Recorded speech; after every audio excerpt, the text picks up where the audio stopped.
All right. Ladies and gentlemen. Mesdames et messieurs, veuillez vous asseoir. Nous allons démarrer dans quelques secondes.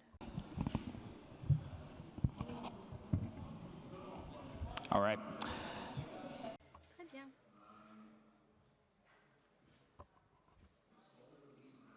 On m'a dit qu'il y aurait des consignes à transmettre, mais je ne les ai pas reçues, ces notes. Donc, en attendant, nous allons poursuivre. Excellences, chers députés, chers intervenants et participants à notre panel. Moi, je suis un autochtone et donc je suis très honorée de vous accueillir en Norvège pour parler de trouver l'équilibre entre le maintien de la liberté d'expression et lutter contre le cybercrime. Je m'appelle Björn Haller, je suis le fondateur et PDG de Revontulet. Et donc, nous aidons donc les prestataires de services Internet pour lutter contre la cybercriminalité. Et je suis aussi cofondateur et directeur de l'Institut Khalifa Hiller pour le travail en ligne et hors ligne. Donc, à peu près 14 ans après les attaques terroristes de 2011 en Norvège, je travaille donc pour lutter contre la cybercriminalité. Et notamment, une des composantes, c'est de travailler sur les plateformes en ligne. Depuis des décennies, je vois qu'il y a une évolution extrêmement rapide de ces plateformes de réseaux sociaux, leur impact sur la société. Et je vois aussi que les communautés en ligne ont une puissance et peuvent aussi donc remédier aux abus des droits de l'homme. Nos communautés en ligne ont aussi été victimes d'exploitation et d'abus par des acteurs malveillants pour saper les processus démocratiques, diffuser des informations, toutes sortes de contenus d'exploitation qui viennent perturber donc le discours public et politique. Et ils s'engagent aussi dans des formes de cybercriminalité qui causent énormément de mal. Et bien sûr, nous travaillons entre gouvernements, société civile pour trouver donc un équilibre avec le secteur privé réglementé et trouver cet équilibre entre la liberté et sauvegarde des droits. Pourtant, les activités criminelles en ligne continuent à se déployer, deviennent de plus en plus sophistiquées. Et il y a donc de la désinformation donc législative et toute conduite malvenue en ligne. Les experts des médias et les secteurs privés, les forces de l'ordre parleront pendant la session pour nous parler de ce paysage très complexe pour trouver l'équilibre entre la cybersécurité et la promotion des droits fondamentaux humains et notamment le droit à la liberté d'expression. Je voudrais vous présenter les membres du panel. Nous avons Paul H., qui est le PDG de la fondation Christchurch Co. Ensuite, nous avons Pavel Popescu, vice-président d'Ancom, Kagatai Pecure de Meta, et Mallory Knodel, directrice exécutive de Social Web Foundation. Paul H. va commencer. Peut-être présentez-vous en 1 minute.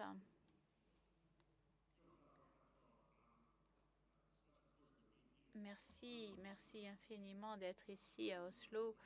Je vais faire de mon mieux pour que mon corps soit en phase avec mon esprit parce que je viens de Nouvelle-Zélande et je suis arrivée hier soir, donc il y a un décalage horaire assez important. Et donc, en 2019, il y a eu une attaque terrible à Christchurch, Nouvelle-Zélande, contre 2 mosquées et Jacinda Ardern et le président Emmanuel Macron ont donc lancé cet appel de Christchurch pour limiter le contenu terroriste en ligne tout en respectant les droits humains et respecter la liberté d'expression en ligne. Donc 130, 140 entités qui participent, 56 gouvernements, une douzaine de partenaires et à peu près 50 associations de la société civile. Nous avons créé l'année dernière un secrétariat et maintenant nous sommes indépendants et je travaille avec Björn et tant d'autres depuis qu'on a créé donc cet appel de Christchurch de lutte contre la cybercriminalité. Kachatai Pekure, je suis chef donc pour l'Afrique, Moyen-Orient et la région la Turquie et le Moyen-Orient, et je travaille avec les communautés et les organisations de la société civile pour comprendre les risques d'abus, plutôt de contenu abusif. The introduction is fine. Thank you very much. Voilà, c'est tout ce que je voulais vous dire. Pavel. Bonjour, merci de m'avoir invité à ce panel. Pavel Popescu, je viens de Roumanie. Je suis le vice-président de notre régulateur des télécoms qui s'appelle ANCOM en Roumanie. Vous savez que la Norvège est ma deuxième patrie.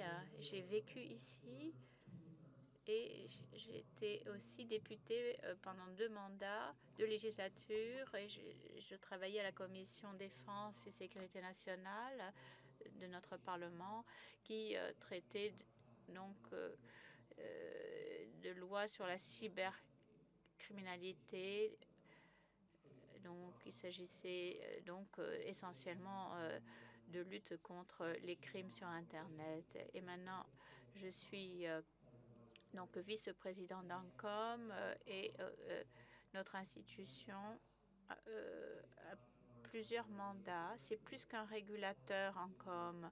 ANCOM travaille dans le domaine de DSA, la télécommunication et les services postaux, ainsi que depuis décembre 2024, on s'occupe de la cybersécurité. Donc on couvre beaucoup de domaines différents, des missions différentes, et ça devient de plus en plus compliqué dans notre monde, et je me réjouis de parler avec vous ces prochaines minutes. Mallory, merci. Mallory Nodel. Je fais partie donc de la coalition mondiale d'encodage et je remercie les organisateurs de m'avoir invité. Je me sens très privilégiée de vous parler. Moi, je représente la société civile et je travaille avec la communauté technologique. Et c'est évidemment très important, cette approche plurielle. Notre fondation du web social, ça a été créé en 2020. Il y a eu une réunion lors de l'IGF à Berlin en 2019. Et nous avons constaté un nombre d'attaques de plus en plus poussées, encodées de fin à fin pour les pays et donc le secteur privé ainsi que la société civile et la communauté des scientifiques, les sciences informatiques, etc., étaient alignés sur un objectif, donc voir comment est-ce qu'on peut bénéficier de l'encodage tout en le protégeant contre les attaques. Donc voilà, je suis membre fondateur au secrétariat et je suis un des spécialistes techniques. Donc la coalition est constituée de petites associations de la société civile. On n'a pas de représentants des grands techs, c'est des PME du monde entier qui sont dans cette alliance, ainsi que des universitaires et des chercheurs.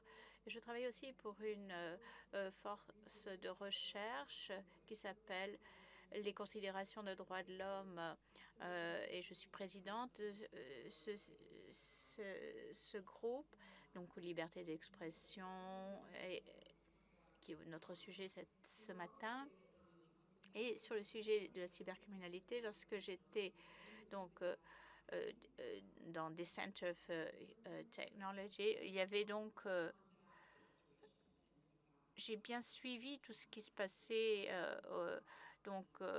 fait en matière d'agrégation, de réflexion et avancer ensemble pour apporter la perspective de la société civile. Et je me réjouis de pouvoir partager notre expérience avec vous. Vous voyez, on a un spectre très large, un éventail très large de compétences, y compris la société civile, gouvernance publique, gouvernement, ainsi que le secteur privé. Et voilà, voyons comment la conversation et le dialogue se fait entre ces différents acteurs. Donc, l'appel de Christchurch s'est donné pour but de lutter contre le crime sur Internet. Donc, comment est-ce qu'on peut donc faire en sorte que les députés puissent agir tout en maintenant les droits de l'homme en ligne, assurer donc un Internet public et sûr. Paul H.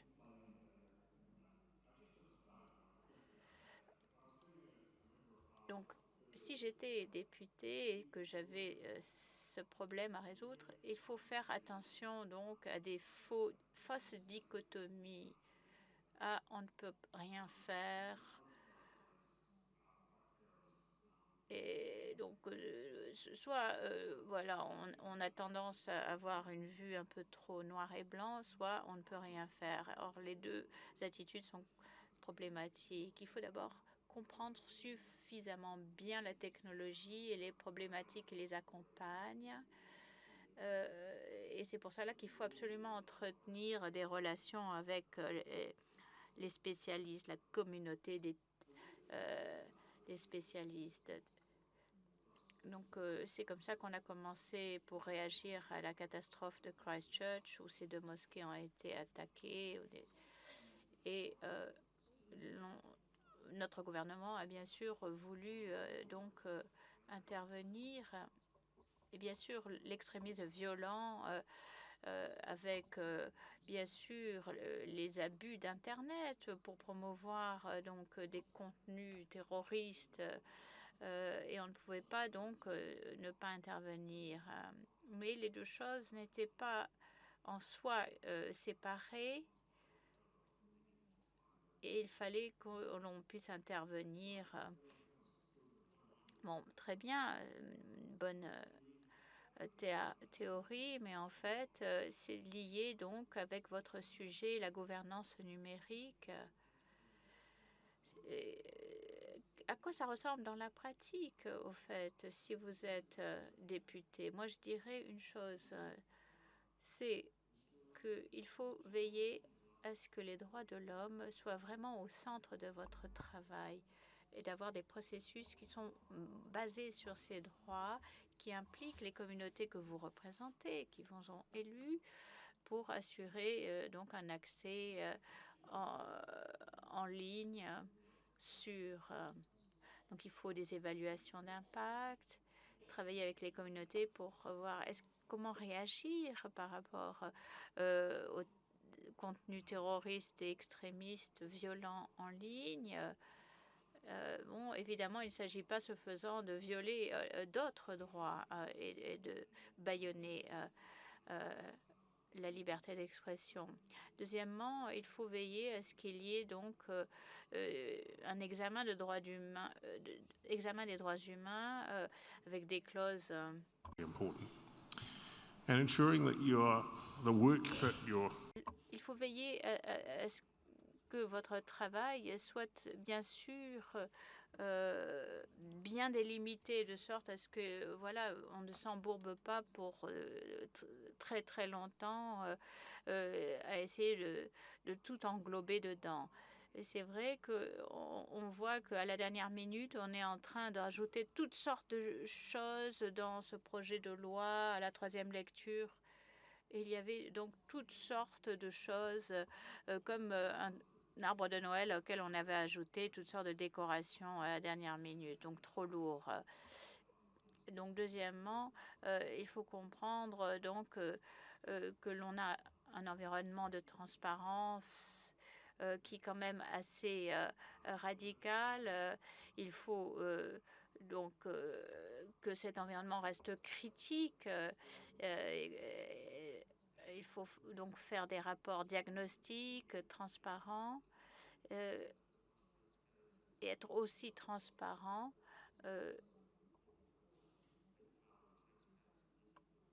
Nous avons donc un groupe de travail qui ne fait que ça, qui s'occupe de la transparence. Il faut aussi normaliser les formats des données. Et là, la société civile peut intervenir. Et bien sûr, les associations de la société civile ont un rôle de gardien. Elles gardent un œil sur les choses que nous faisons aussi. Donc la surveillance par les pluri-acteurs, c'est important. En tant que parlementaire, il faut bien sûr réunir les officiels du gouvernement, les entreprises technologiques et bien sûr, il faut créer des groupes de confiance numérique et qui travaillent ensemble, qui réfléchissent ensemble. Et on se retrouve avec des experts de l'industrie très régulièrement. Quand je dis experts technologiques, c'est vraiment des experts, car le plus gros problème qu'on a rencontré ces 5-10 dernières années, c'est que souvent on met sur la ligne de touche ces techniciens, alors que c'est eux qui ont construit Internet.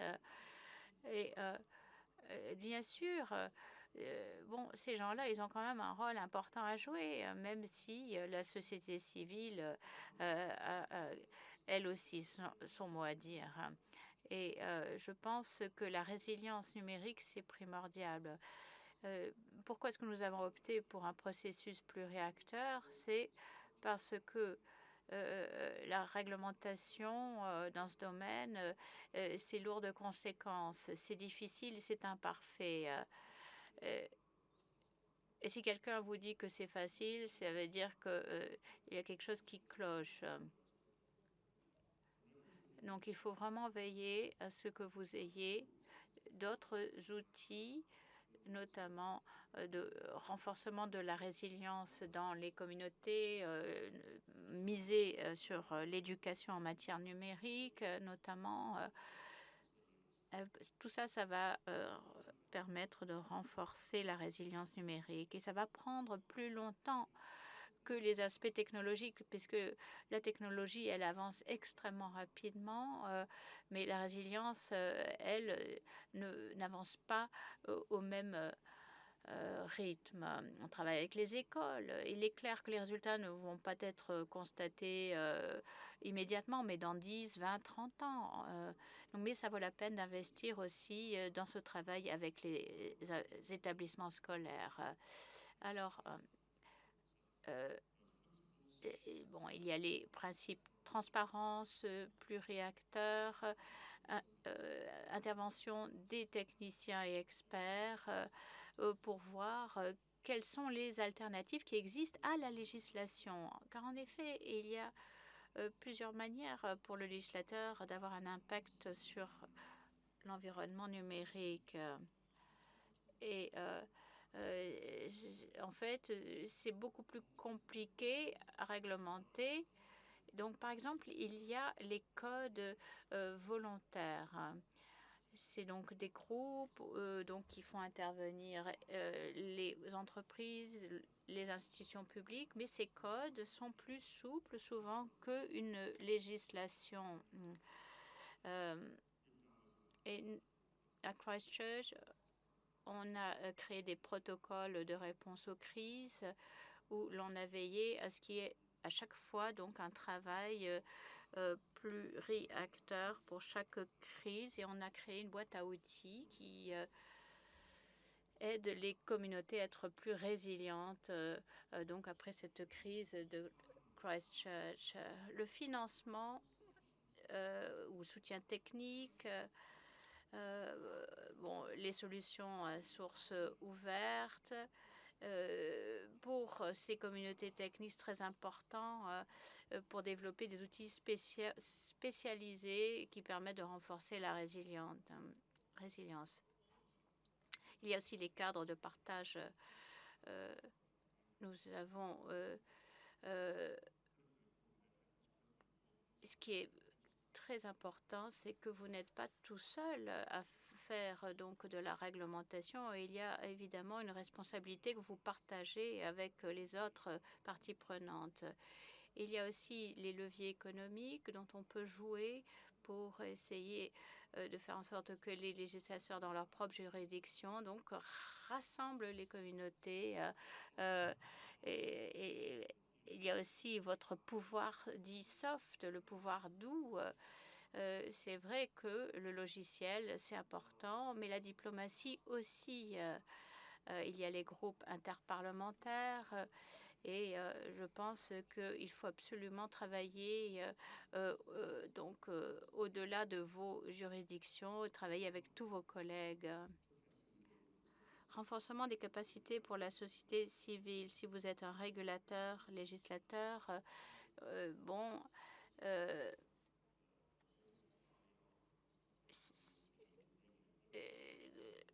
c'est important que vous jouiez votre rôle, mais il y a aussi celui de la société civile.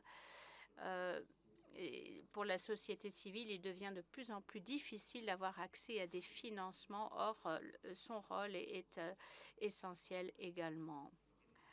Et en particulier, il faut aider les groupes de la société civile pour développer donc des discours qui viennent contrer les discours de haine avec des contenus juridiques et qui offrent des alternatives, donc un discours alternatif à ces discours de haine. Nous avons aussi beaucoup partagé sur les normes et ça peut être plus efficace et plus souple surtout que des statuts individuels. Et si les parlements travaillent en toute transparence et en assurant la compatibilité et le renforcement des capacités, travaillent avec la communauté universitaire et des chercheurs, nous arriverons ensemble à construire la gouvernance numérique.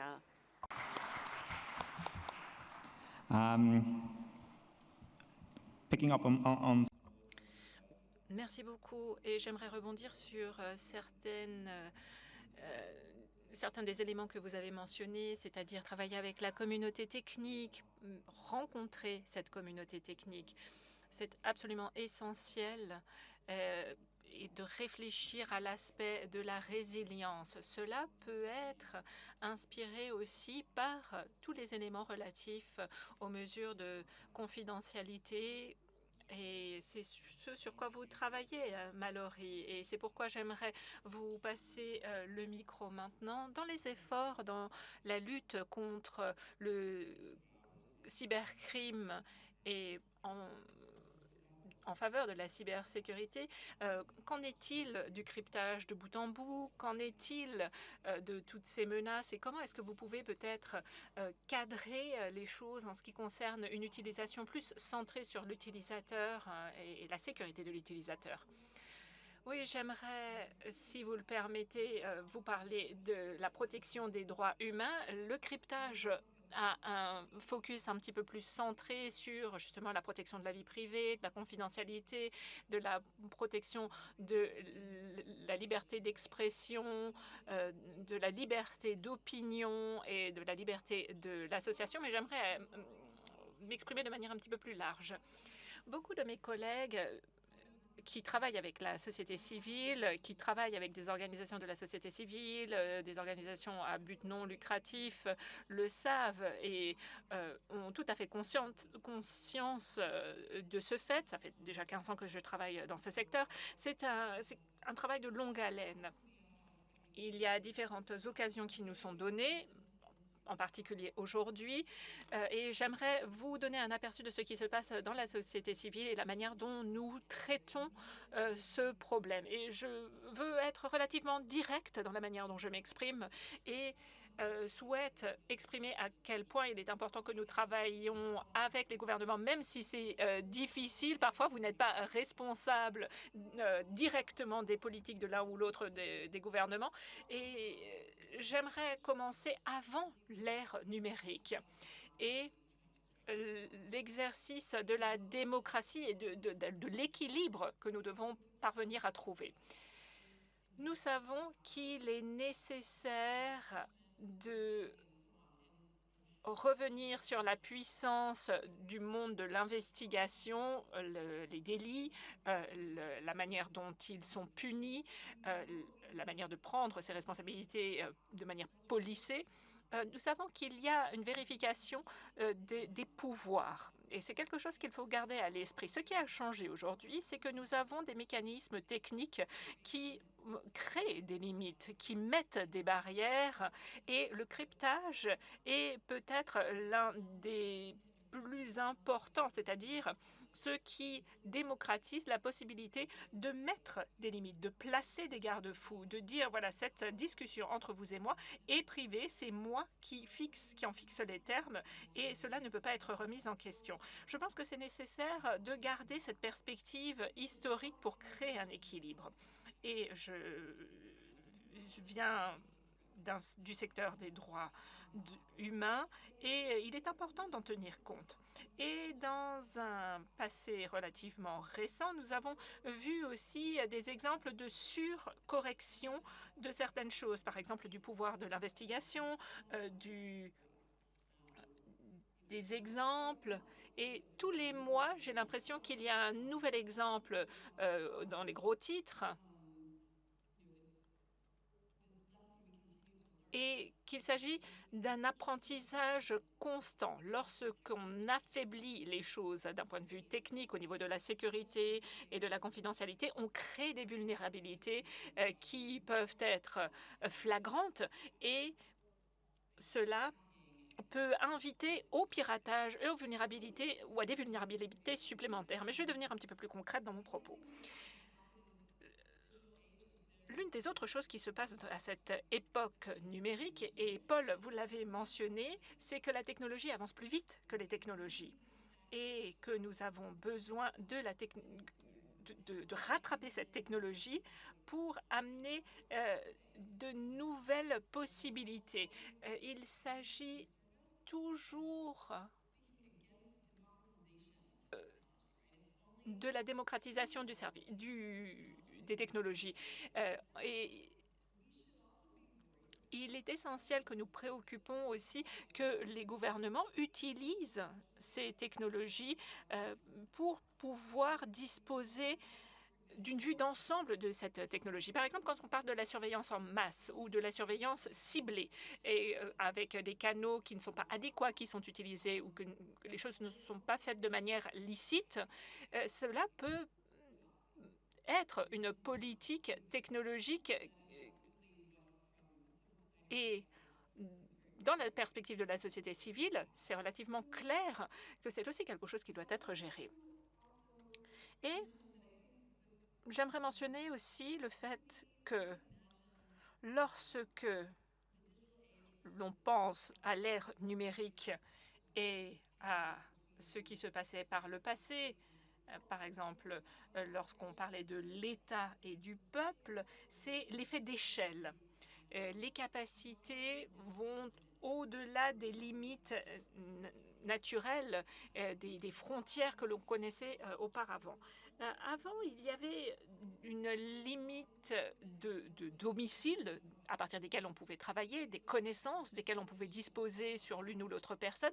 Mais aujourd'hui, avec la numérisation, cette échelle a explosé et n'entre plus dans des limites que l'on puisse appréhender. Si vous êtes une entreprise, on parle du modèle commercial de l'entreprise, si vous souhaitez récolter des informations, stocker, utiliser des données, ces informations doivent aussi être accessibles au gouvernement.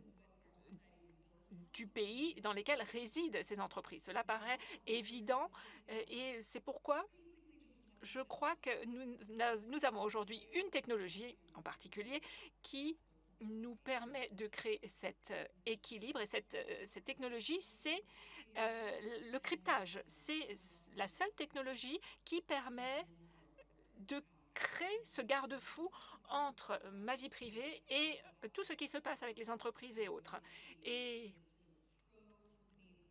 c'est vrai qu'il y a souvent une face pro-entreprise, pro-secteur privé.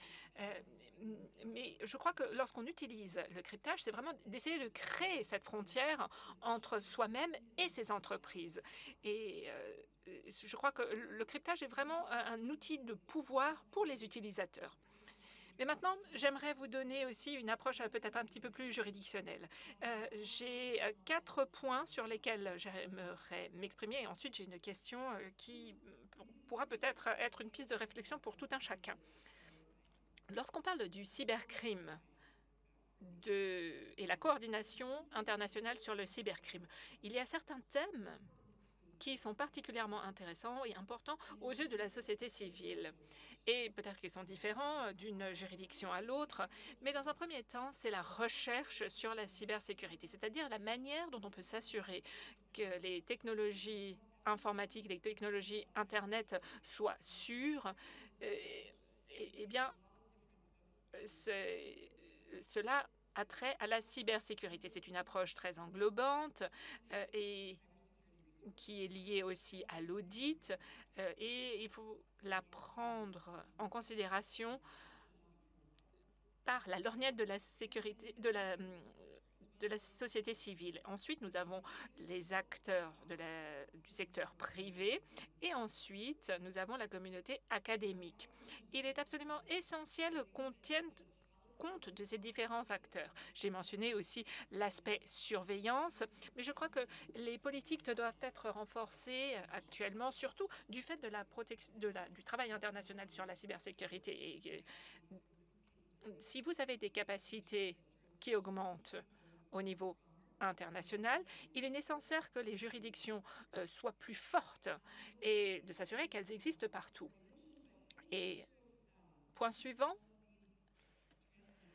on l'a déjà mentionné, mais l'utilisation de ces coopérations transnationales doit être faite de manière responsable, transparente, surtout lorsqu'il y a de la coopération entre les gouvernements et le secteur privé, parce qu'il s'agit là d'une combinaison de 2 formes de pouvoir très fortes qui doivent disposer d'une surveillance plus forte, d'utiliser des technologies de double utilisation, s'assurer qu'il n'y ait pas non plus de système qui remettent en question la sécurité. Et la dernière chose que j'aimerais vous dire, c'est lié aux Nations Unies et au traité des Nations Unies et aux pays qui seront potentiellement des signataires. Il est nécessaire de penser, encore une fois, aux normes, aux garde-fous que vous pouvez mettre en place et que vous pouvez dépasser naturellement. Parce que les choses qui sont mentionnées dans ces traités sont juste un indicateur. Vous pouvez aussi aller plus loin pour la protection des droits humains, des militants, des journalistes et autres qui travaillent dans vos juridictions. Donc il y a une grande dichotomie qui persiste aujourd'hui et qui ne pourra jamais peut-être être surmontée, mais si on prend le problème sous différents angles, cela adoucit les angles. Dans 10 ans, je serai toujours là pour vous parler du cryptage parce que je ne pense qu'on n'arrivera jamais à complètement faire le tour de la question. On ne peut pas l'interdire. Donc, que faire? La question qu'il faut se poser, c'est plutôt est-ce que les personnes qui érigent ces traités sont une chose qui permet de vraiment protéger ou est-ce qu'il faut s'inquiéter pour l'utilisateur final? Donc c'est comme ça que je prends la question. Et si on prend la question par un autre bout, c'est-à-dire, encore une fois, mettre l'utilisateur ou faire de l'utilisateur le centre de nos préoccupations. Je crois que ça, c'est absolument nécessaire d'y réfléchir. Et cela demande de la volonté politique. Il ne s'agit pas forcément du moment politique qui engage à rentrer dans cette conversation, mais je pense qu'il faut y réfléchir. Merci.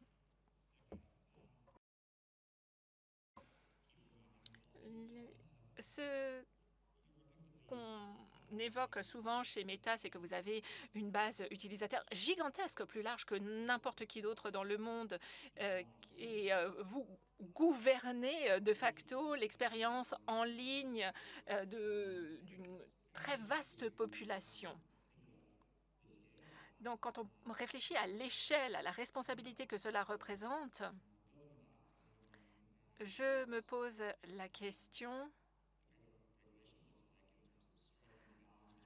comment est-ce qu'on arrive à trouver un équilibre dans la réglementation pour lutter contre la mésinformation, la désinformation, le cybercrime, et tout en protégeant la liberté d'expression. Et la question que je me pose, c'est comment est-ce que Meta fait ce grand écart entre l'aspect réglementaire et le fardeau réglementaire de la part des gouvernements, des organisations multilatérales, etc., l'Union européenne, et l'utilisateur. Donc, merci beaucoup, et merci d'avoir mentionné ces différents thèmes, parce que justement cela faisait partie de mon introduction. C'est un thème qui est très important à nos yeux. La question se pose souvent: comment est-ce qu'il faut mettre des limites à la liberté d'expression pour protéger contre des contenus qui soient néfastes ou trompeurs. Et des entreprises telles que Meta doivent prendre des décisions et doivent réfléchir. Et beaucoup de personnes utilisent notre plateforme pour exprimer leur opinion politique aux quatre coins du monde. Et parfois, ils n'ont pas d'autre choix que de l'exprimer sur les réseaux sociaux. Et nous sommes bien conscients de l'aspect de protection de la liberté d'expression lorsque nous réfléchissons à ces thèmes et lorsque nous envisageons aussi des contenus trompeurs. Nous sommes d'une entreprise qui est vraiment un intermédiaire entre les gouvernements et les utilisateurs. Nous voyons que les utilisateurs souhaitent que nous évitions les abus, que nous protégions leur liberté d'expression, mais nous voyons que les gouvernements ne s'attendent pas que nous retirions des contenus illicites de nos plateformes, mais que nous mettions en place des mesures contre tout type de contenu trompeur. Donc, je vais commencer par les réglementations. Je travaille pour la région Afrique, Proche-Orient, Turquie. Nous avons actuellement environ 120 réglementations, donc des réglementations sur le cybercrime, sur la vérification des contenus. Et s'ils sont mis en place, cela pourrait mettre des barrières à la liberté d'expression, alors que nous souhaitons protéger les personnes. Il y a aussi une quarantaine de réglementations qui sont en passe d'être signées dans ces pays, et 90 de ces réglementations, des 140 que je mentionnais un petit peu plus tôt, amènent une clause de responsabilité des utilisateurs directement et des responsabilités de la plateforme, telle que Meta. Et cela peut amener certaines plateformes à prendre des mesures de sécurité qui consistent à mettre en place des politiques pour éviter les sanctions. Chez Meta, pour avoir une approche plus équilibrée, nous avons certaines normes de communauté que vous connaissez très certainement. Vous savez que cela fixe certaines limites au niveau du discours sur la plateforme pour protéger nos utilisateurs de contenus trompeurs. Mais nous avons à son cœur aussi des principes qui tournent autour de la liberté d'expression. Nous avons des politiques qui sont conçues pour protéger la liberté d'expression de nos utilisateurs. Nous avons une politique de conformité des utilisateurs. Cette politique explique comment nous répondons aux attentes des gouvernements pour retirer du contenu et qui est basé sur nos engagements pris en faveur des droits humains. Ces engagements font partie d'une initiative qui est une initiative internationale. Et c'est-à-dire que nous mettons en place un système de surveillance pour vérifier la légitimité, la nécessité et la proportionnalité du risque externe que poserait le retrait de cette information. Donc, nous avons ce processus qui est mis en place à chaque fois que nous avons une requête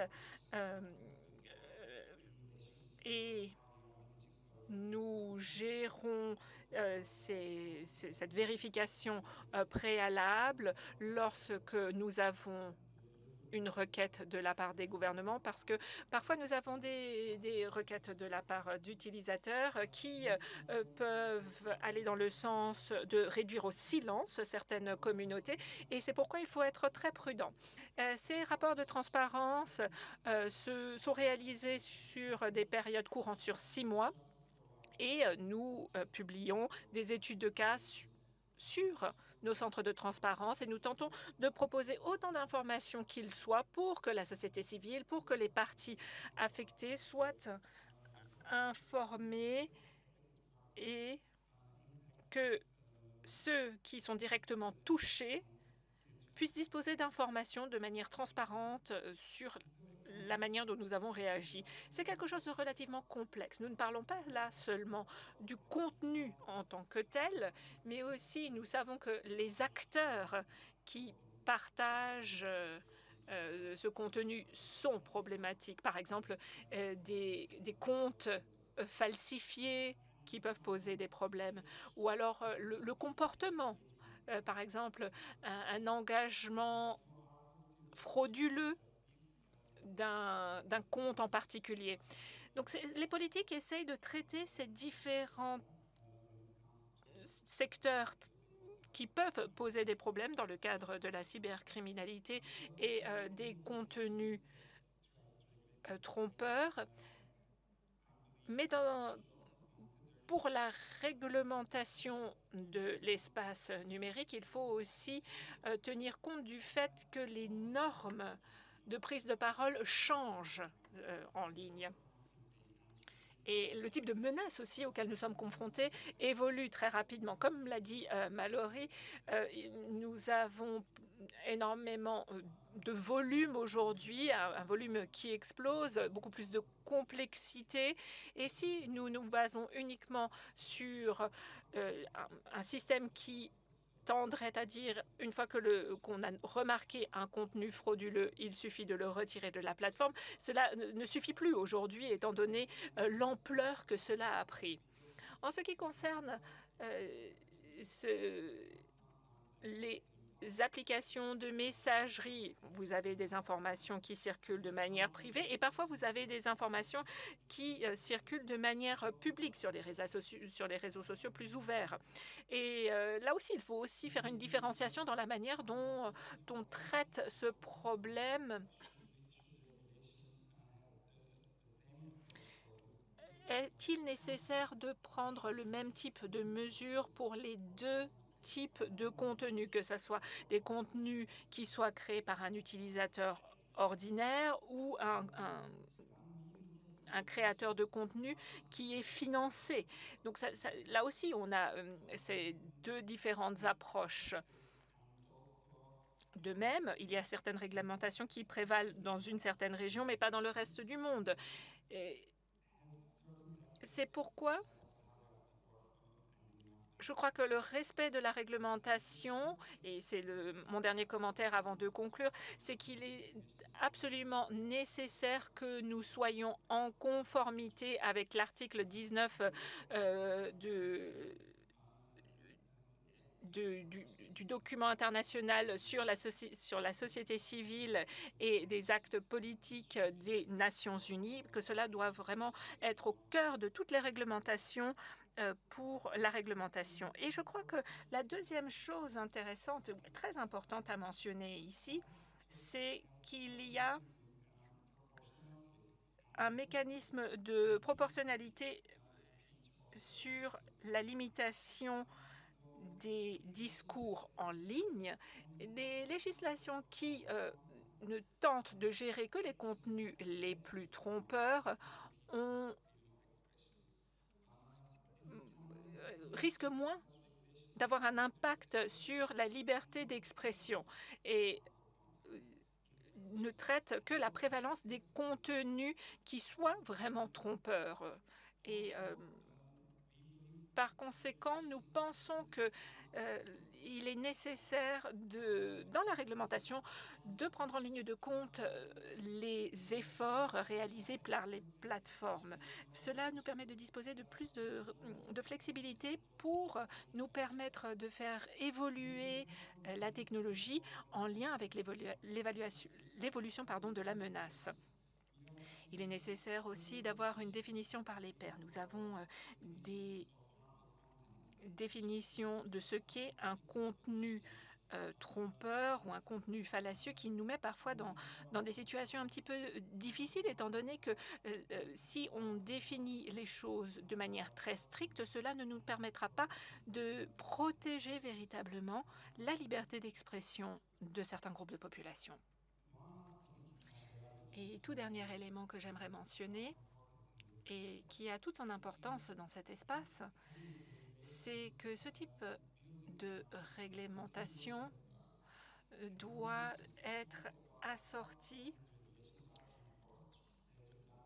de garanties, de mesures de sauvegarde, parce que si nous n'avons pas de mécanisme de défense,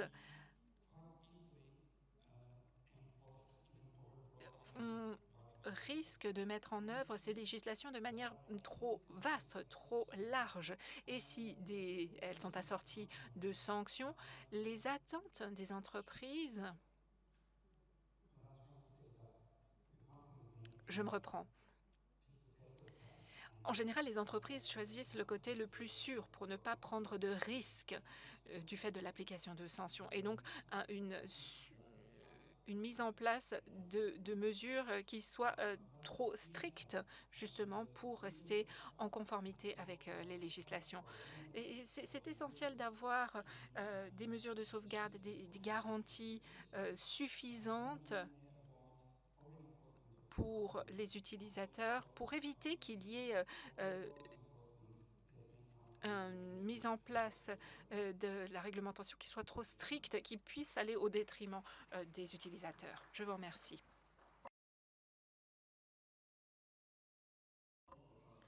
Alors nous avons un public de députés, de personnes qui sont impliquées dans les prises de décision en ce qui concerne les réglementations. Pavel, vous avez travaillé dans ce secteur, vous avez été dans le secteur de la réglementation en Roumanie et vous avez dû porter de multiples casquettes à cet effet. Qu'est-ce que vous pouvez nous dire en ce qui concerne les bonnes pratiques? Quels sont les éléments tangibles que vous pouvez mentionner pour les bonnes pratiques en tant qu'organe de réglementation, justement dans les hémicycles?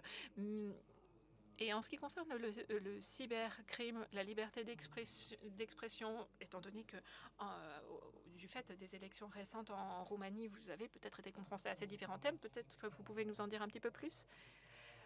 Si vous avez 3 ou 4 heures supplémentaires, je suggère que je revienne sur tous ces thèmes. Alors, combien de parlementaires, combien de députés sont présents dans la salle? Vous pouvez lever la main, les députés? Bon, nous avons un grand nombre de députés présents ici, et je crois que la chose la plus intéressante que j'ai pu apprendre cette année, compte tenu des événements auxquels nous avons été confrontés, principalement du fait de la situation dans mon pays au cours des derniers mois, c'est que nous avons un exemple très concret qui montre comment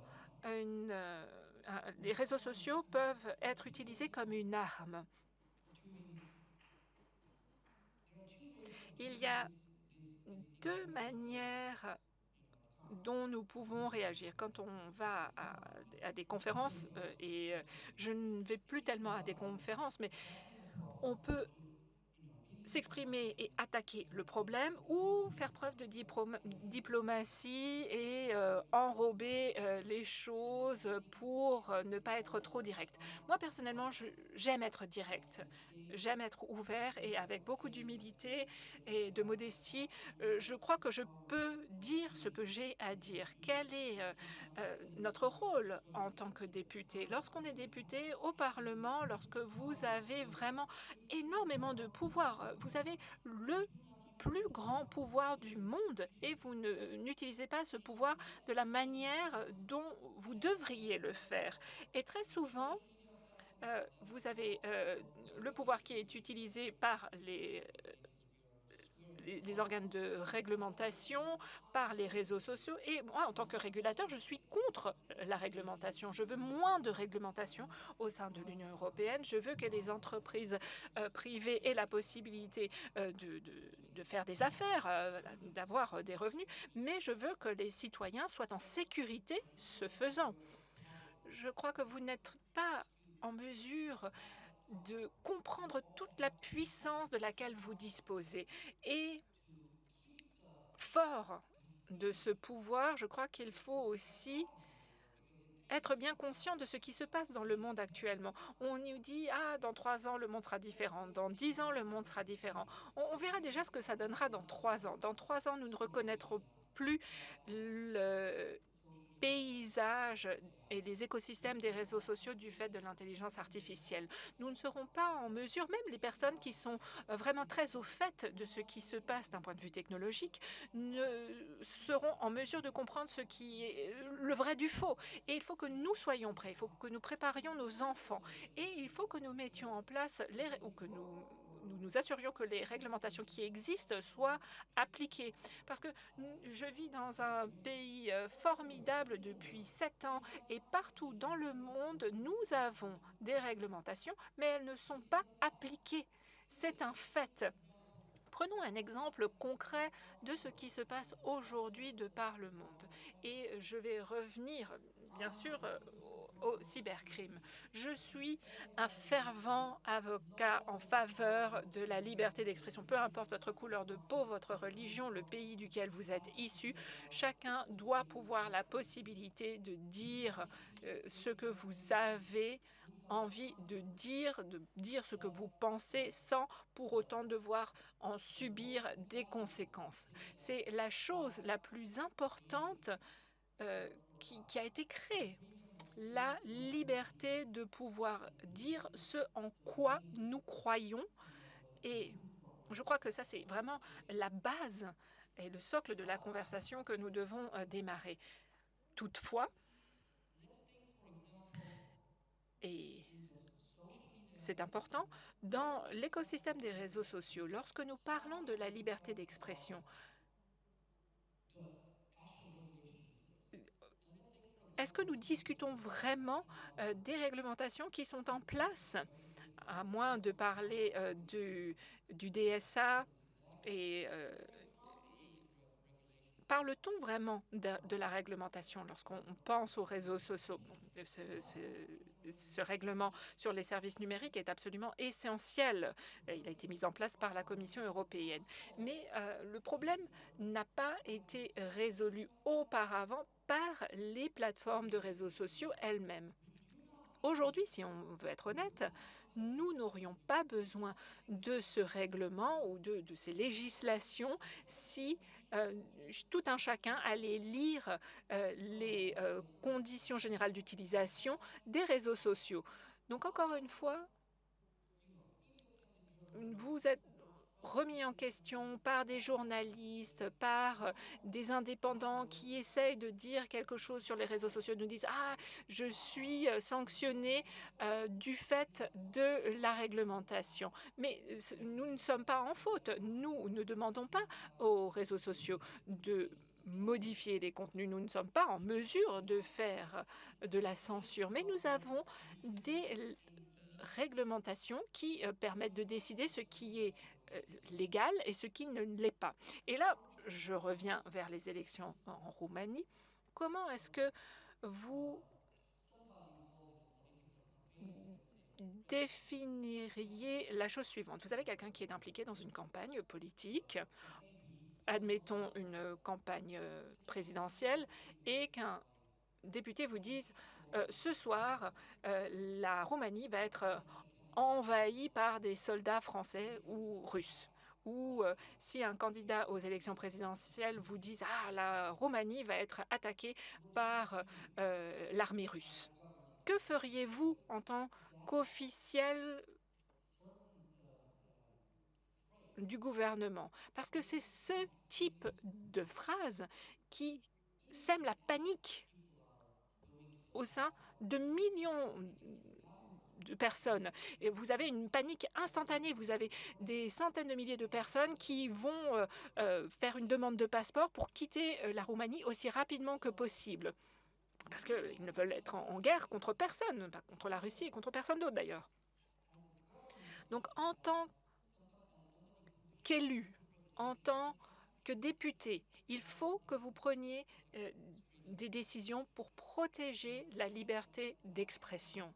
Au cours des 9 derniers mois, pour mon gouvernement, le gouvernement précédent et le gouvernement actuel, ainsi que les organes de réglementation, nous avons vu passer des milliers de cas. Et il y a encore des personnes qui croient que la Russie ou d'autres pays essayent de jouer de leur influence dans les élections. Je crois qu'il faut vraiment se pencher sur le cas de la Roumanie, parce qu'à mon avis, on deviendra vraiment un cas d'école dans la manière dont nous avons géré cette question-là et cette ingérence. Et on peut en parler dans le cas d'implication d'organes de l'État ou non étatiques. Nous avons traversé cette situation-là et nous en sommes ressortis plus forts. Nous avons réussi à gérer cette situation. Mais il y a eu pas mal de conséquences. Permettez-moi d'insister sur le fait que la réalité principale dans l'écosystème des réseaux sociaux aujourd'hui revient à la plateforme elle-même. Les plateformes doivent se réveiller. C'est absolument primordial et ils doivent comprendre que leurs termes d'utilisation doivent protéger les enfants contre la pédopornographie, les citoyens contre le cybercrime et tous les citoyens pour qu'ils puissent jouir de leur liberté d'expression et devraient nous protéger aussi de la manière dont l'intelligence artificielle évolue et utilise le cybercrime aujourd'hui. Nous ne pouvons pas accepter, moi personnellement en tant qu'ancien député, actuellement comme régulateur et étant donné que j'ai une formation aussi dans le secteur des technologies de l'information. Je ne peux pas accepter que des milliards et des milliards de dollars soient utilisés aujourd'hui et que les réseaux sociaux ne parviennent pas à mettre en place des systèmes pour éliminer des risques systématiques comme les campagnes cybernétiques qu'on a vues se mettre en place contre des pays spécifiques en utilisant l'intelligence artificielle. C'est une discussion qui est en cours. Nous avons pris une décision très intéressante et positive, dirais-je, en, en lien avec la police en Roumanie. Nous avons vu nous avons été confrontés à énormément de problèmes liés à l'usurpation, à la falsification d'identité, avec un mauvais un numéro de téléphone qui apparaissait mais qui n'était pas le numéro de personne. Donc cette usurpation d'identité était bien réelle. Et nous avons travaillé avec les opérateurs de téléphonie pour limiter la possibilité d'accès de ces numéros de téléphone qui étaient d'ailleurs des numéros hors du pays. Mais tout cela a commencé par la campagne électorale, puis les réseaux sociaux. Nous l'avons vu avec le gouverneur de la Roumanie, le Premier ministre, qui demandait aux citoyens d'investir dans certaines entreprises. Et je crois qu'aujourd'hui, nous avons besoin d'un système différent, que les plateformes de réseaux sociaux fassent le ménage et réorganisent les réseaux sociaux de telle manière à ce que nous puissions relever les défis auxquels nous sommes confrontés actuellement. Parce qu'avec l'intelligence artificielle, si l'intelligence artificielle a des effets néfastes, c'est très problématique à très haut niveau et c'est très difficile de renverser la tendance. C'est pourquoi, en tant qu'organe de réglementation, et c'est ce que nous faisons chez nous actuellement, dans le travail que nous faisons avec les réseaux sociaux, nous tentons d'encourager les plateformes à être plus responsables sur ces thèmes. Je crois que la prise de responsabilité est absolument essentielle lorsqu'on utilise des données de personnes individuelles. Nous savons que les personnes, parfois, ne se préoccupent pas de l'utilisation de leurs informations personnelles, de la manière dont elles sont gérées, mais nous, en tant qu'officiels du gouvernement, en tant que parlementaires, en tant que membre officiel des gouvernements, vous devriez bien comprendre le pouvoir que vous avez pour comprendre ce qui se passe, être informé et devenir des experts, des consultants, et d'utiliser des experts ou des consultants pour vous expliquer ce qui se passe sur les réseaux sociaux aujourd'hui, parce que je crois qu'il est absolument que nous endossions la responsabilité qui nous revient vis-à-vis des réseaux sociaux aujourd'hui. Je vous remercie.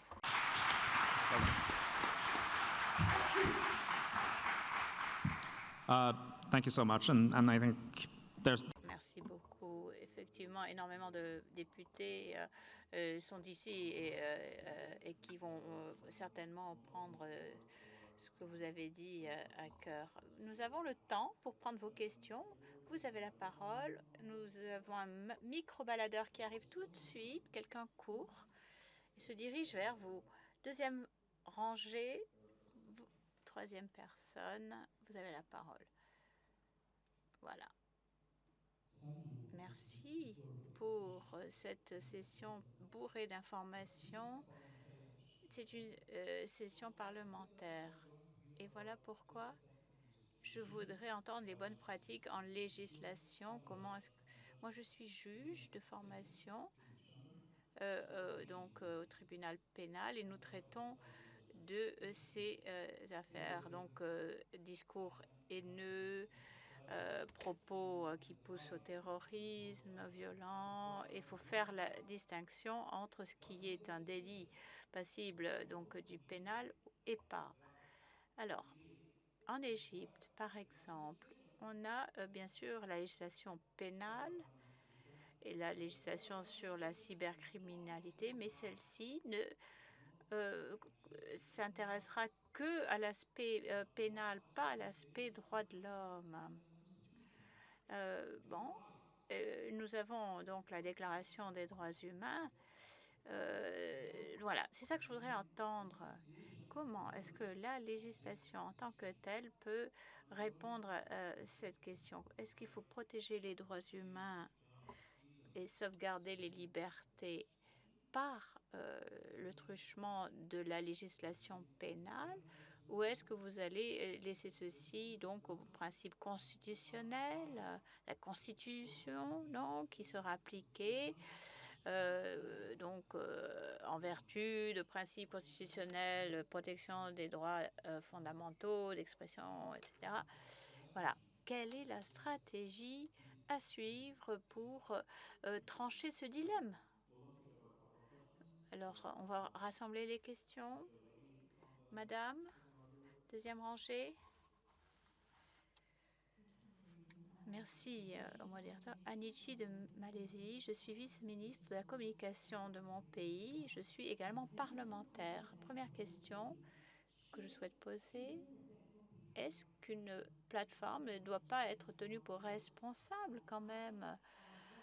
Moi, personnellement, je pense que ça devrait être le cas, car les plateformes sont plus que puissantes de nos jours. Et un de mes auteurs, Sivo Harari, a dit que Meta,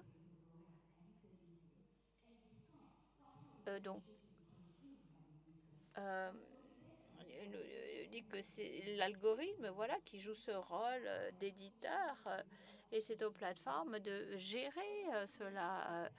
Et c'est donc aux plateformes de répondre donc de certains agissements.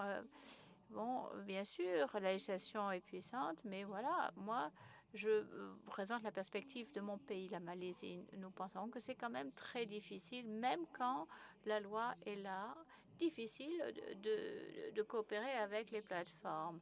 Je donne un exemple. Nous n'avons pas légalisé les jeux en ligne, donc les paris en ligne.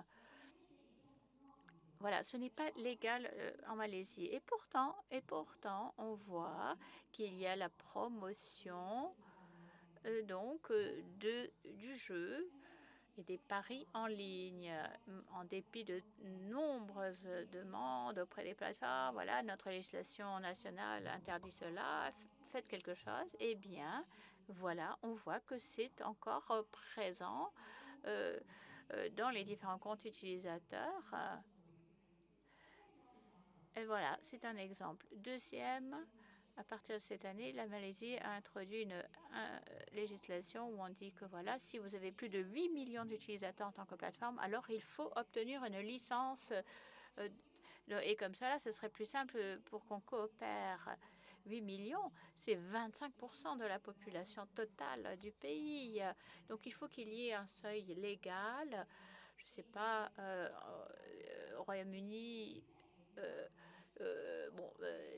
8 millions, ce n'est quand même pas un seuil extrêmement déraisonnable. Dans certains pays, c'est 5%. Parmi les plus grands, Meta et Google, pour ne pas les nommer, eh bien, ne respectent pas notre législation nationale jusqu'à ce jour. Cette législation a été initiée l'année dernière. Et à partir du 1er janvier, voilà, c'est quand même ces deux grandes plateformes qui n'ont toujours pas rempli leurs responsabilités. Et qu'est-ce qu'on peut faire en tant que gouvernement national? Oui, c'est vrai qu'on a à peu près 35 millions d'habitants, mais on n'a pas beaucoup. Donc, on n'est quand même pas une superpuissance non plus. Qu'est-ce qu'on peut faire? Nous n'avons quand même pas l'intention de les interdire, absolument pas, car on bénéficie aussi, ainsi que les utilisateurs. Mais voilà, vous avez des structures super puissantes en place et je suis sceptique. Je vous parle de notre expérience en tant que gouvernement. Comment obtenir la coopération des plateformes? Eh bien, il me semble Meta fait beaucoup de choses. Bien sûr, vous pouvez donc Meta a l'obligation de vérifier qui est celui qui réclame. Par exemple, s'il y a des annonces de sponsors, pourquoi est-ce que ces exigences ne peuvent pas être mises en place dans le monde entier? Nos citoyens malaisiens souffrent de ce phénomène de sponsors post.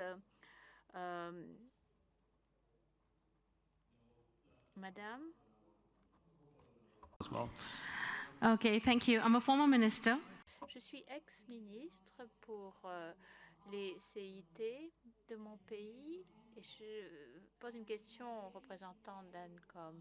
Nous avons eu une conversation tout à fait intéressante avec le régulateur. Comment est-ce que la liberté d'expression en ligne et hors ligne peuvent être différentes? Est-ce qu'il y a des droits qui sont hors ligne et en ligne? Ça devrait être les mêmes. Tous les pays, quand même, donc, traitent avec leur propre communauté. Comment est-ce qu'une plateforme qui a son siège dans un pays occidental, qui a ses propres règles et réglementations, commence à dicter la loi et les règles du jeu dans un pays donné? C'est quoi et qui les autorise à le faire? Et qui décident donc de la destinée des citoyens avec leurs propres lois. Moi, mon inquiétude, c'est que, soit est-ce que certains pays se mettent ensemble selon leur culture et système de valeurs pour intervenir et pour interdire certaines plateformes de réseaux sociaux. On voit qu'ils ont leur propre plateforme où ils peuvent unifier, fournir des informations selon leurs besoins. Simplement parce qu'une plateforme fournit certains types d'informations, ça ne veut pas dire que ce sont quand même des plateformes criminelles. Donc, il faut que les plateformes de réseaux sociaux décident de mettre en second leurs intérêts commerciaux et les intérêts des citoyens, des utilisateurs en premier, de sorte à ce que la population bénéficie de plateformes qui prestent les services dont on a besoin. En 2016, il a fallu, M. Cameron a donc dû se battre pour protéger les enfants contre des réseaux de pédophiles. Or, voilà, les plateformes avaient laissé passer. C'est quoi? Est-ce qu'on est otage de ces réseaux sociaux? Est-ce que, voilà, on va se transformer en tant que député, en tant que pourfendeur des droits des citoyens? Non. Si mon droit est bafoué parce que quelqu'un quelque part d'autre ne m'aime pas et décide de mettre une annonce contre moi, une annonce mensongère, et finalement la plateforme, le réseau social est l'instance qui décide. Bon, Monsieur Pavel, pourquoi est-ce que vous avez le droit de décider de ne pas écouter ou entendre le droit de mon pays? Je vais demander aux membres encore une question. Je m'appelle Gerasina Laura, présidente de la commission d'enquête sur les abus, corruption et exploitation au Parlement roumain. Permettez-moi de vous dire et de vous dire, chers collègues, une chose. En effet, ce type de désinformation rend les choses pires. On a besoin de plus de liberté, plus de démocratie et plus de pensée critique, pas plus d'obligations ou plutôt de les priver de la liberté d'expression. Qu'est-ce qui s'est passé en Roumanie? Il y a eu PNL, UDMR et PSL, donc des partis politiques qui ont créé cette désinformation. Il faut dire qui va détenir ce pouvoir pour agir contre la désinformation. Merci pour toutes ces questions. Est-ce que des membres voudraient d'entrée de jeu répondre? Très bien. D'abord, je voudrais vous dire que Meta respecte les lois locales des pays d'opération, du moment où nous sommes bien sûr assujettis à ces lois. Et bien sûr, nous alignons sur les principes de protection des droits de l'homme universels.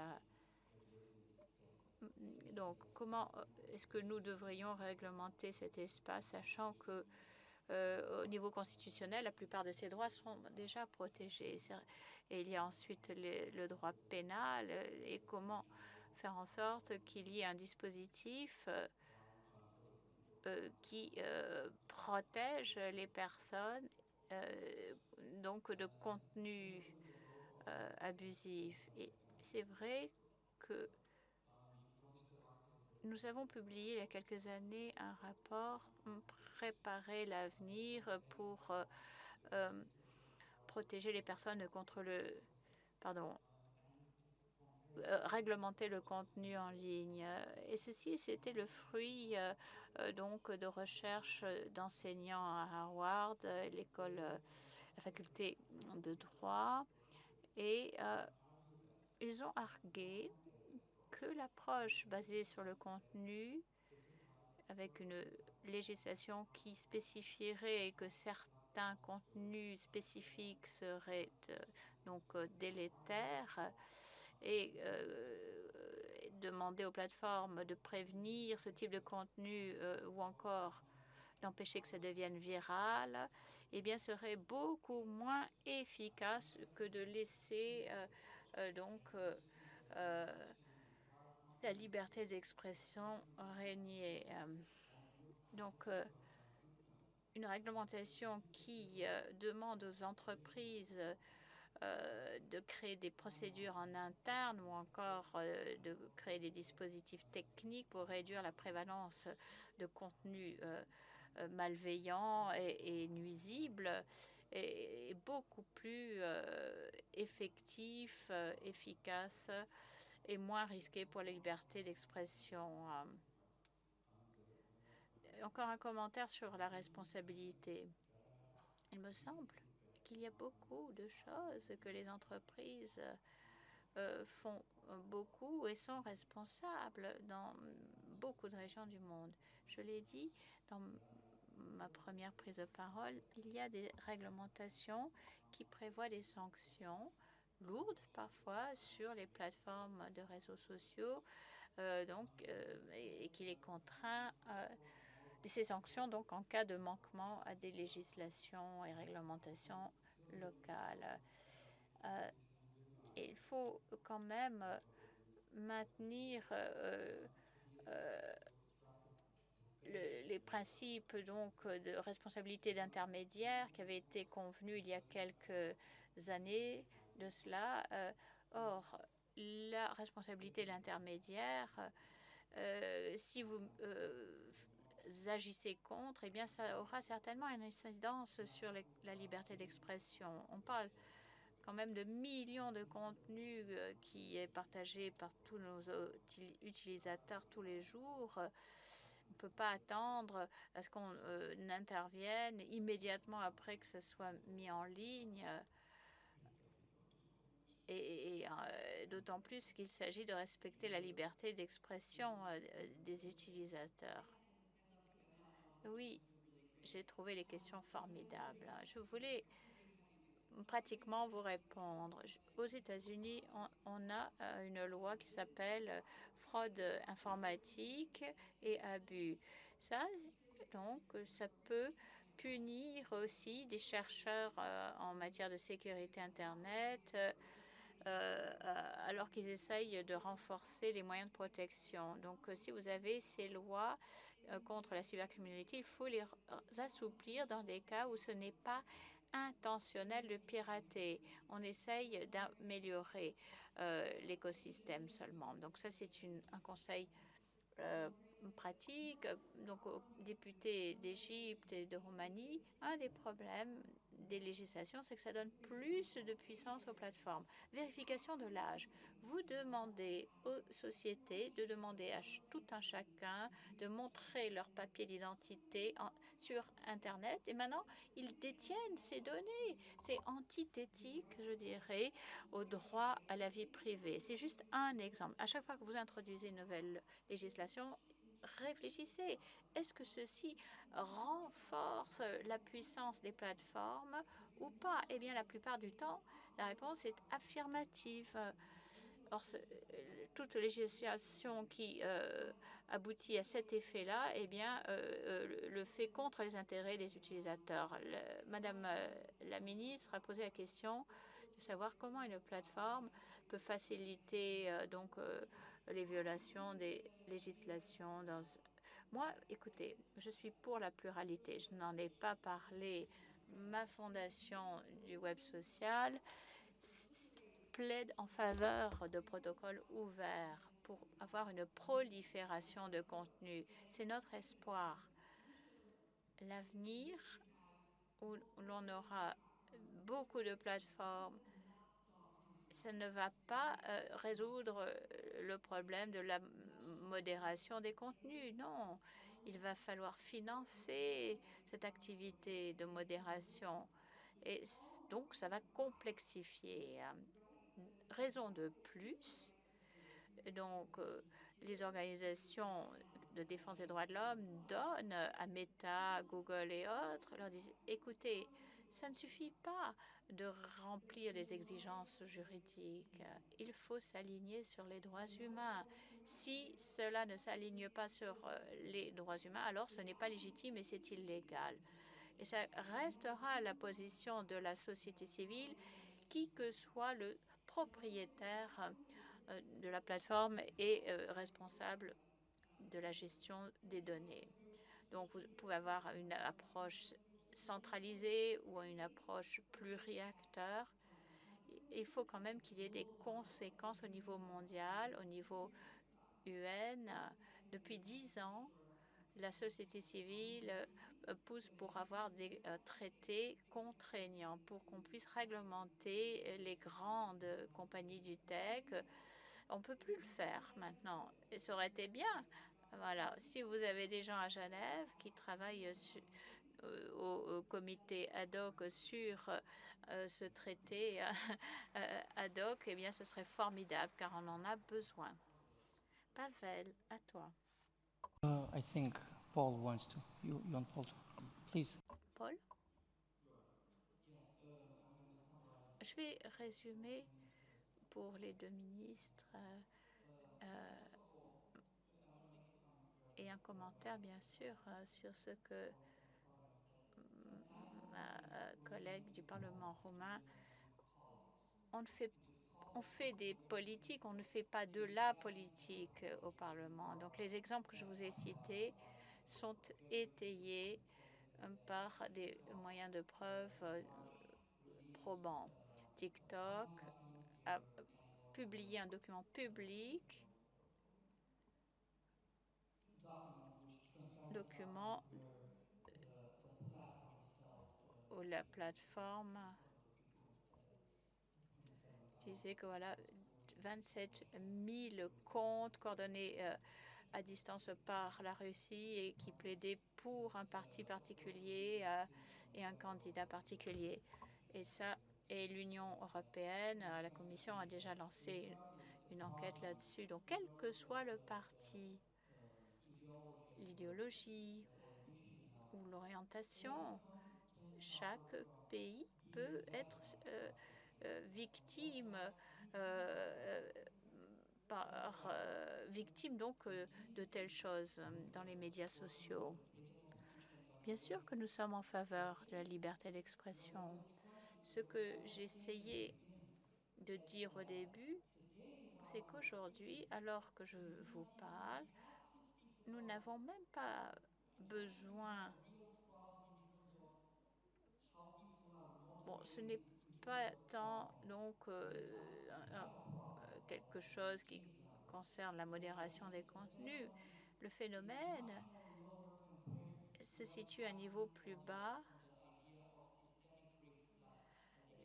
si on compare aux risques systémiques, pédopornographie, cybercriminalité. Il y a des risques systémiques et ça, il faut que les plateformes résolvent ces problèmes-là eux-mêmes avec leurs moyens technologiques. Et pour répondre à Madame la ministre, il nous faut une approche normalisée. Comment est-ce que les plateformes appliquent leurs propres règles et remplissent les réglementations nationales et internationales. Un citoyen romain doit être traité de façon plus particulière qu'un citoyen malaisien. Non, on jouit tous des mêmes droits. En conséquence, il faut les protéger de la même manière. Par exemple, le sujet de vérification des faits. Nous n'avons pas ceci sur les plateformes des réseaux sociaux en Europe. Moi, en tant que régulateur, et ce sera publié, on a un vrai problème. Et je dis dans de nombreux cas, la vérification des faits n'est pas authentique. Vous avez des gens qui ont été censurés. Micro est et voilà que quelqu'un censure les dires d'une personne X ou Y. Donc, pour les prochaines générations, je dis comment traiter les risques systémiques des plateformes. Bon, une campagne sur TikTok en Roumanie avec des enfants qui tombent ou sautent de 2 mètres dans les bras de leurs compagnons et donc ils sont là, ils tendent leurs bras et après ils se déplacent et voilà, ils finissent à l'hôpital. Il a fallu vraiment intervenir en 24 heures pour enlever les hashtags. Ça a pris 3 semaines. Hein. C'était complètement inacceptable. Ou encore, des fois, il y a des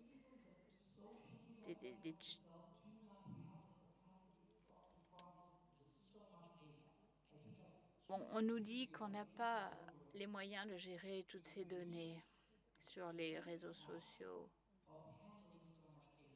Bon, les humains n'ont peut-être pas cette capacité et donc il faut rapidement passer à l'IA de manière positive pour filtrer ces informations. Moi, je n'accepte pas qu'une plateforme de médias sociaux n'utilise pas l'IA pour éliminer ces risques. Faites une recherche sur mon compte Meta, puisque nous avons un représentant de Meta. Je pourrais vous montrer des centaines de cas avec des sociétés. C'est tout du toc, hein? Des entreprises soi-disant romaines qui donc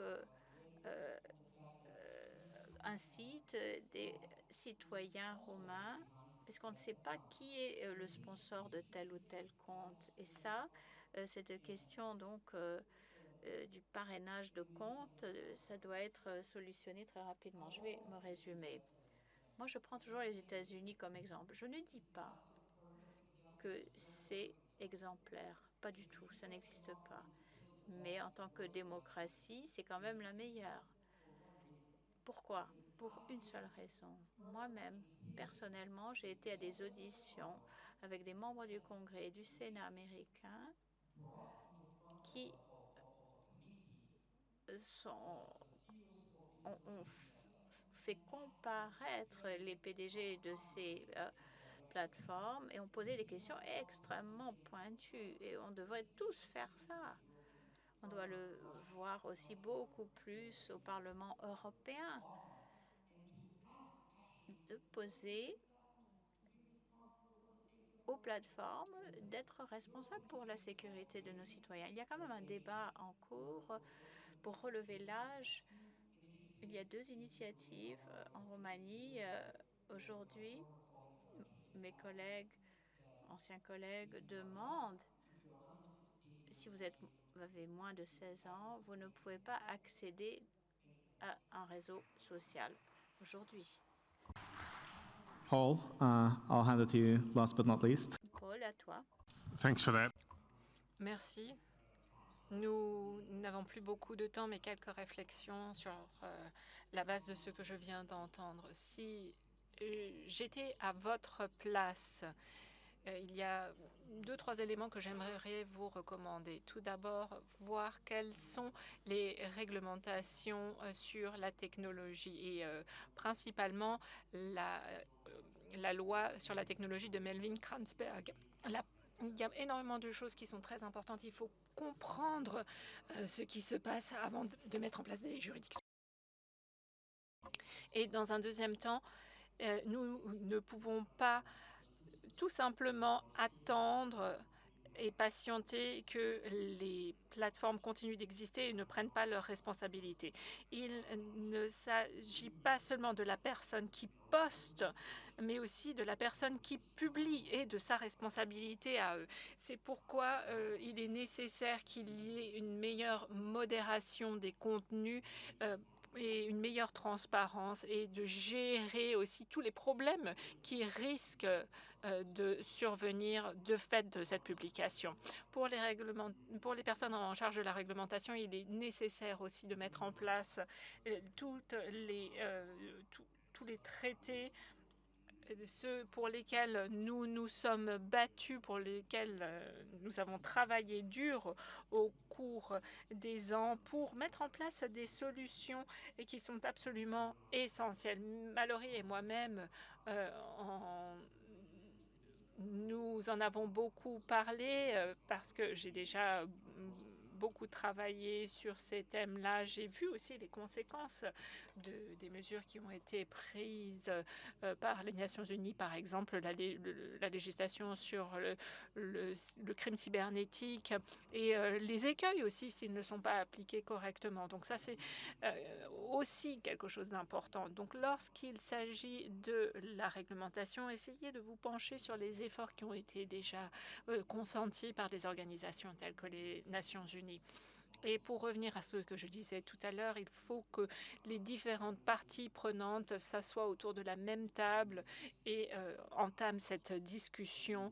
Et parlez aussi aux comités techniques au sein de vos parlements, aux plateformes pour entamer vraiment cette discussion multipartie prenante. Nous sommes dans une situation sans aucun précédent et l'histoire nous dit que des gens se sont mal comportés, peu importe les technologies desquelles ils disposaient, mais aujourd'hui, du fait de cette échelle de la portée et de l'implication des technologies dont nous disposons aujourd'hui, demande à ce que nous prenions vraiment des mesures en conséquence.